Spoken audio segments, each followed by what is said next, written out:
I don't really think about the future. Well, you don't think of the future at all. I really don't. Yeah, I really don't care what's in the future. Just what happens, happens. Well, I hope I'll be graduating from college by then and with a future ahead of me, like being a fashion designer. Lots of college and studying to be a actress or a doctor. In Extreme Parenting, they invite parents to a new level where there is every reason to expect success.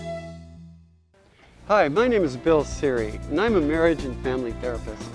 And I'm Eric Hurd, a father of 2 teens and a pastor with 28 years of experience working with young people and their families.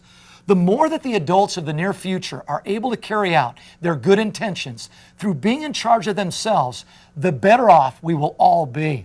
Okay, now let's talk about that impulse control idea, Bill. I'm convinced that developing impulse control is the best strategy for parents of teens to build character, especially when a parent's efforts don't seem to be working. It's never too late to start, so let's talk about how that can happen. The number one most powerful thing parents can do to develop impulse control in their kids is to give them what we call brief dip experiences. A brief dip is a short episode of unpleasant emotional experience, one that's inescapable, yet it happens in an environment where there are a lot of direct expressions of love and assurance. You could say that it's an experience of grief, except that it's very brief. A brief dip is actually a minor grief reaction to something we don't like, but it is attended by love. Now, since the word grief usually describes a proper response to a major loss, one that may take a long time for someone to get through, it's important not to confuse the two. So even though you could say that this is a grief dip, it's grief for only a brief episode. So we call it a brief dip. Let's look at that diagram again.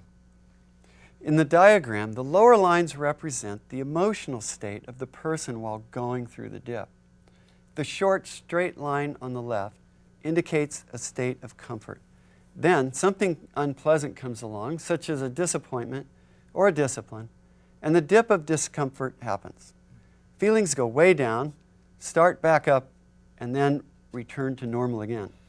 As a result of going through this brief dip, the young person has now gained a little bit more confidence, is less intimidated by discomfort, and because of that, he or she will be a little bit more willing to move forward rather than avoiding discomfort at any cost. With this goal in mind, we talked about 4 maintenance tools parents can use to boost the performance and make sure that brief dips happen effectively.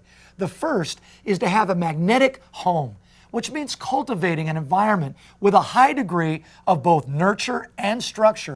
The second tool is to save your voice for a real conversation so that arguments can't take over when dips are necessary.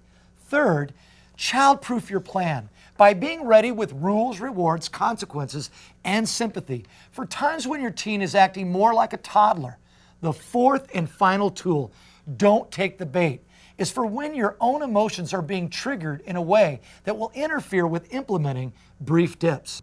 It is our hope that you will be able to use it to give your teen the opportunity to reach a high level of emotional maturity and to pack into their lives the kind of character that will lead to a satisfying and truly successful future.